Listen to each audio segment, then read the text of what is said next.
जो भी फैसला होगा वो मेरा अपना होगा। मयंक प्लीज मेरी बस मॉम, मैंने आपसे कहा ना, मुझे आपकी कोई बात नहीं सुननी, क्योंकि अब मुझे यकीन हो चुका है कि इस पूरी दुनिया में कोई एक ऐसा इंसान नहीं है जो मयंक का भला चाहता हो।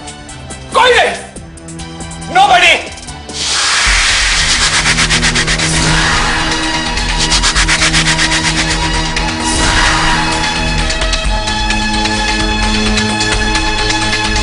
अरे कभी तो दांत दिखाया करो, दिखते नहीं है दांत।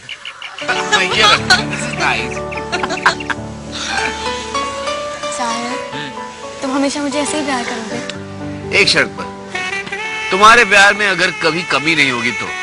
वैसे मुझे इस बात पर थोड़ा सा शक है। अपनी बात मेरे ऊपर मत लाओ।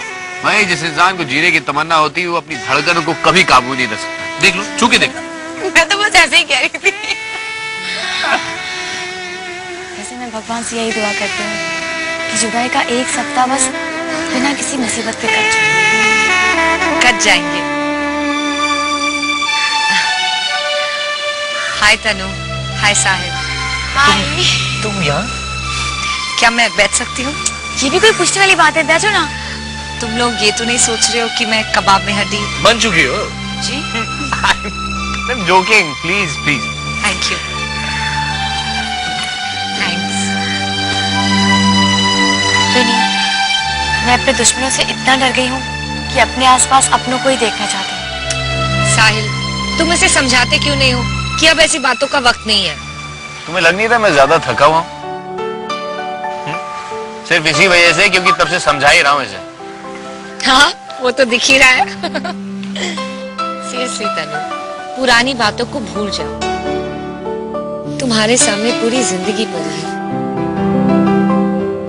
और तनु, तुम अपनी जिंदगी एक ऐसे हमसफर के साथ बिताने जा रही हो जिसके करीब होने पर भी कोई लड़की नाज करे।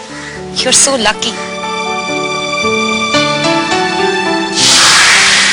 मुझे पूरी उम्मीद है कि अगले 7 दिन तो क्या, पूरी जिंदगी तुम दोनों के रिश्ते को किसी की नजर नहीं लग सकती।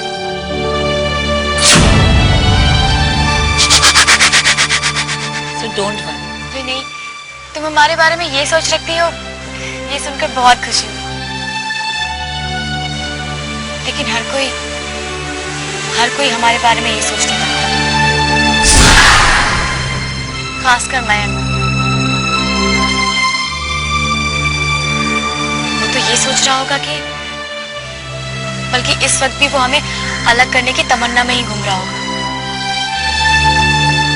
तनु प्लीज,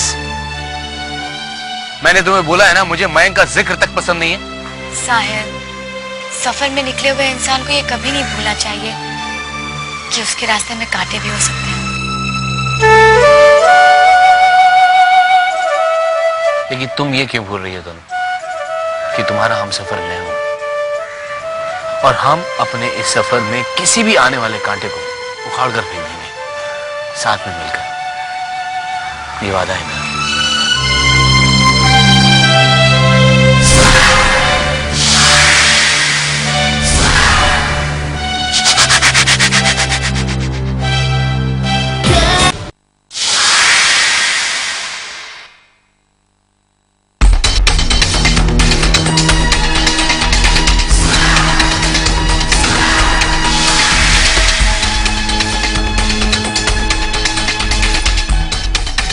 मुझे पूरी उम्मीद थी कि एक ना एक दिन तुम मेरे सामने जरूर आओगे, वो भी ढेर सारे सवालों के साथ, राइट?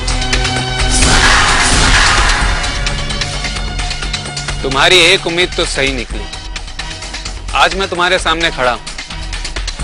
लेकिन दूसरी उम्मीद बिल्कुल गलत है, क्योंकि मैं तुमसे कोई सवाल नहीं पूछने वाला। और वो इसलिए नहीं कि मेरे पास सवाल नहीं है या मेरे पास हिम्मत नहीं है तुमसे सवाल पूछने की, बल्कि इसलिए कि तुम इस लायक नहीं हो विनी आहूजा। तुम एक कंपनी में काम करने वाली मामूली सी मुलाजिम हो, और मयंक चौधरी एक बहुत बड़े बिजनेस एम्पायर का मालिक।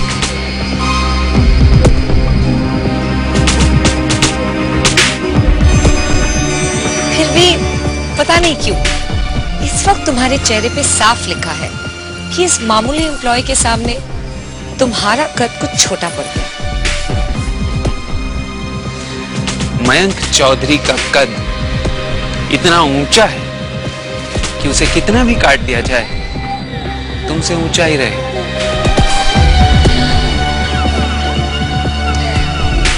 हकीकत ना मानने वालों के साथ ऐसा ही होता है।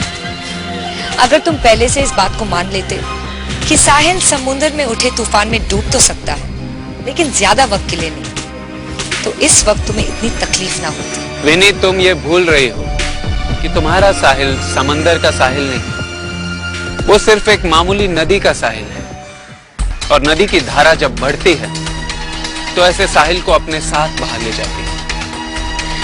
चलो एक सेकंड के लिए मैं मान भी लेती हूँ कि साहिल एक मामूली नदी का किनारा है, तब भी भूल तुम ही कर रहे हो। क्योंकि तुम ये क्यों भूल रहे हो कि जब नदी का किनारा काटता है तो वो अपने दायरे को बढ़ा देता है, किनारा कभी खत्म नहीं होता। विनी, इस पूरी दुनिया में कोई एक भी इंसान ऐसा नहीं है जो बिना फायदे किसी की मदद करे। कहीं ना कहीं कुछ ना कुछ फायदा होता ही है। अब तुम्हें देखो, तुमने साहिल के लिए क्या कुछ नहीं किया, लेकिन बदले में तुम्हें क्या मिला? ना प्यार, ना पैसा। तुमने साहिल के लिए उन लोगों को धोखा दे दिया जिनसे तुम्हें बहुत कुछ हासिल हो सकता था।